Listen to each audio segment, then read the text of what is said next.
வணக்கம். தந்தையின் பாட்காஸ்ட் செய்திகளை வாசிப்பது மார்ஷல். முதலில் தலைப்புச் செய்திகள்.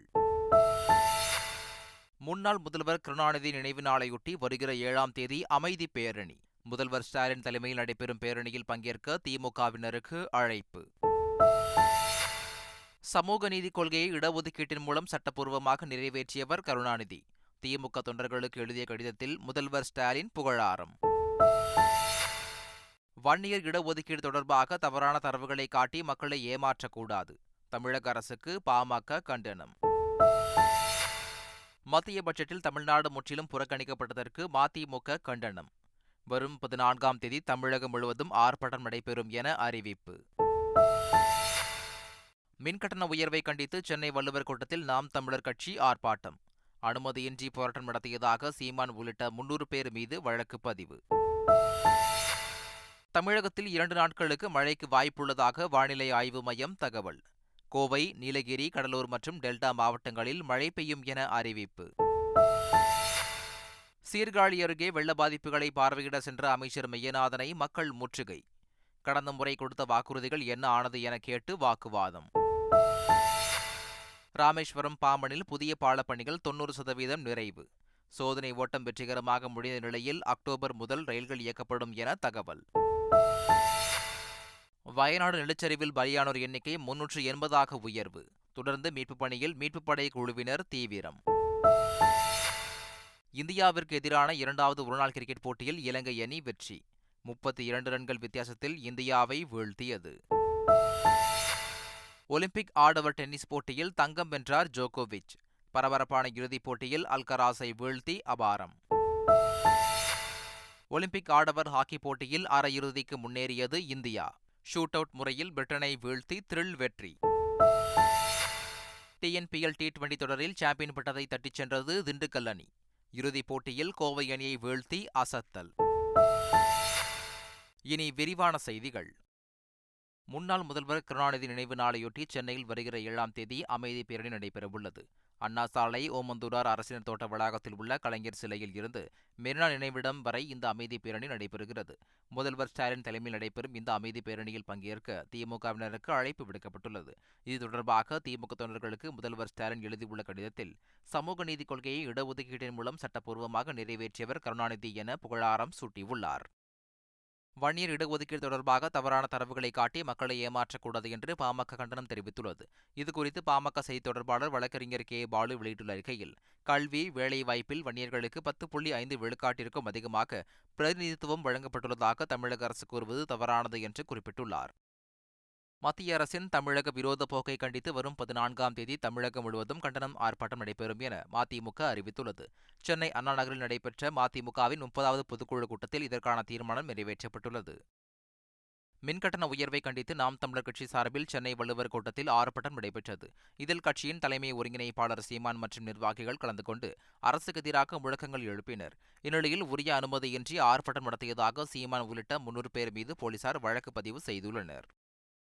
வரும் 2029ஆம் ஆண்டிலும் மத்தியில் தேசிய ஜனநாயக கூட்டணி ஆட்சி அமையும் என்று மத்திய உள்துறை அமைச்சர் அமித்ஷா நம்பிக்கை தெரிவித்தார். சண்டிகரில் 24 மணி நேரமும் தண்ணீர் விநியோகிக்கும் திட்டத்தை தொடங்கி வைத்து பேசிய அவர், எதிர்க்கட்சிகள் என்ன செய்தாலும் பிரதமராக மீண்டும் ஓடி வருவார் என்று கூறினார். தமிழகத்தில் 17 IPS அதிகாரிகளை இடமாற்றம் செய்து தமிழ்நாடு அரசு உத்தரவிட்டுள்ளது. மேற்கு மண்டல ஐஜியாக செந்தில்குமார் நியமனம் செய்யப்பட்டுள்ளார். இதுவரை மேற்கு மண்டல ஐஜியாக இருந்த பவானேஸ்வரி காவல் தலைமையிட ஐஜியாக நியமிக்கப்பட்டுள்ளார். சிலை கடத்தல் தடுப்பு பிரிவு பொறுப்பு IPS அதிகாரி R. தினகரனுக்கு கூடுதல் பொறுப்பு வழங்கப்பட்டுள்ளது. கடிதம் வாயிலாக கொலை மிரட்டல் விடுக்கப்பட்டதை அடுத்து ஆம்ஸ்ட்ராங்கின் மனைவி பொற்கொடைக்கு துப்பாக்கி ஏந்திய பெண் போலீஸ் பாதுகாப்பு வழங்கப்பட்டுள்ளது. ஆம்ஸ்ட்ராங் கொலை சம்பவம் தமிழகத்தையே உலுக்கிய நிலையில் அவரது மகளை கடத்தி விடுவதுடன் குடும்பத்தினர் அனைவரையும் குண்டு வீசி கொலை செய்து விடுவதாக கடிதம் மூலம் மிரட்டல் விடுக்கப்பட்டுள்ளது. இந்த கடிதம் குறித்து OMR படூர் பகுதியைச் சேர்ந்த இளைஞர் ஒருவரை பிடித்து விசாரணை நடத்தி வருகின்றனர். நெல்லை மேயராக இருந்த சரவணன் ராஜினாமா செய்ததை அடுத்து திமுக சார்பில் மேயர் வேட்பாளராக ராமகிருஷ்ணனை அக்கட்சி தலைமை அறிவித்துள்ளது. திமுகவினருக்கு மாமன்றத்தில் பெரும்பான்மை உள்ளதால் அவரே மேயராக பொறுப்பேற்பார் என தெரிவிக்கப்பட்டுள்ளது. மயிலாடுதுறை மாவட்டம் சீர்காழி அருகே கொள்ளிடம் படுகை கிராமங்களில் வெள்ள பாதிப்புகளை பார்வையிட சென்ற அமைச்சர் மெய்யநாதனை பொதுமக்கள் முற்றுகையிட்டதால் பரபரப்பு ஏற்பட்டது.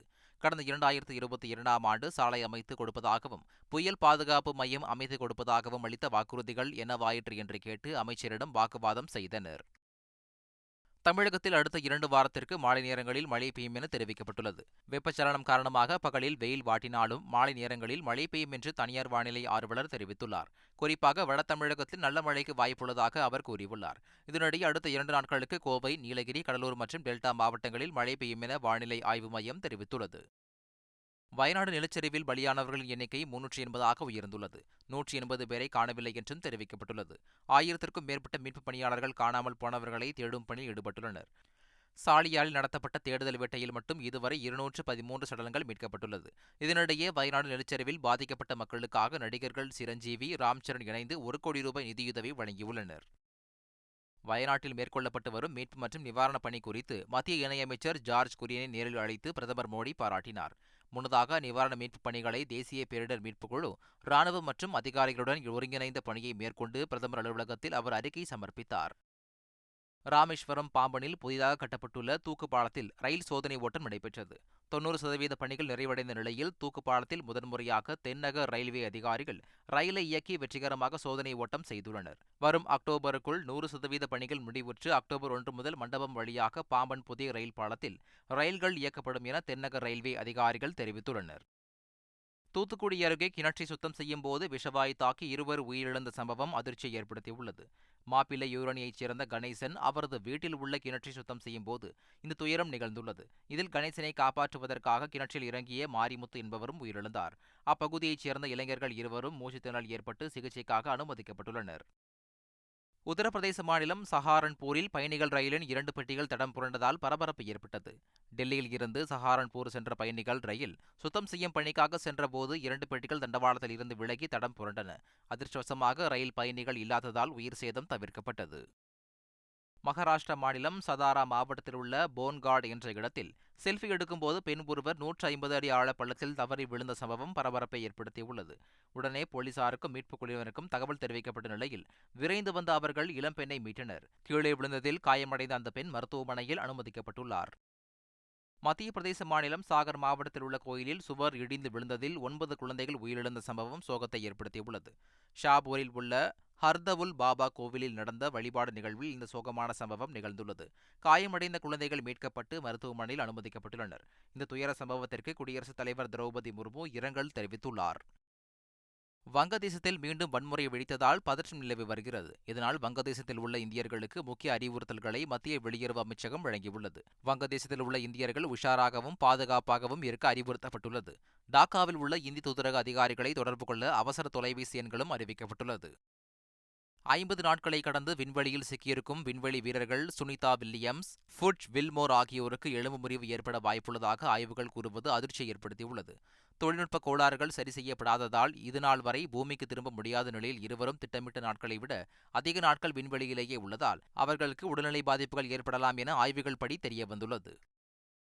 இலங்கைக்கு எதிரான 2வது ஒருநாள் போட்டியில் 32 ரன்கள் வித்தியாசத்தில் இந்தியா தோல்வியடைந்தது. முதலில் பேட்டிங் செய்த இலங்கை அணி 50 ஓவர்களில் 9 விக்கெட் இழப்பிற்கு 240 ரன்கள் எடுத்தது. பின்னர் களமிறங்கிய இந்திய அணி 208 ரன்களுக்கு ஆல் அவுட் ஆனது. இதன் மூலம் 3 போட்டிகள் கொண்ட தொடரில் 1-0 என்ற கணக்கில் இலங்கை அணி முன்னிலை பெற்றுள்ளது. பாரிஸ் ஒலிம்பிக் ஆடவர் டென்னிஸ் போட்டியில் செர்பிய வீரர் ஜோகோவிச் தங்கப்பதக்கம் வென்றார். ஸ்பெயின் வீரர் அல்கராஸை எதிர்கொண்ட அவர் 2 செட்களையும் டை பிரேக்கரில் 7-6 என்ற கணக்கில் வீழ்த்தினார். 37 வயதாகும் ஜோகோவிச் இதன் மூலம் ஒலிம்பிக் டென்னிஸ் தனிநபர் பிரிவில் அதிக வயதில் தங்கம் வென்ற வீரர் என்ற சாதனையை படைத்தார். ஒலிம்பிக் ஆடவர் ஹாக்கி காலிறுதி ஆட்டத்தில் பிரிட்டனை வீழ்த்தி இந்தியா அரையிறுதிக்கு முன்னேறியது.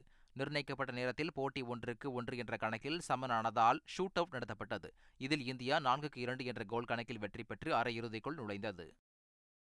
பாரிஸ் ஒலிம்பிக் மகளிர் குத்துச்சண்டையில் பாலின தகுதி குறித்து சந்தேகம் எழுப்பப்பட்டுள்ள தைவானின் லின் யூ டிங் பதக்கத்தை உறுதி செய்துள்ளார். மகளிர் 57 கிலோ எடைப்பிரிவு காலிறுதிப் போட்டியில் பல்கேரிய வீராங்கனை ஸ்டனிவாவை 5-0 என்ற கணக்கில் வென்று அரையிறுதிக்குள் லின் யூ டிங் நுழைந்தார்.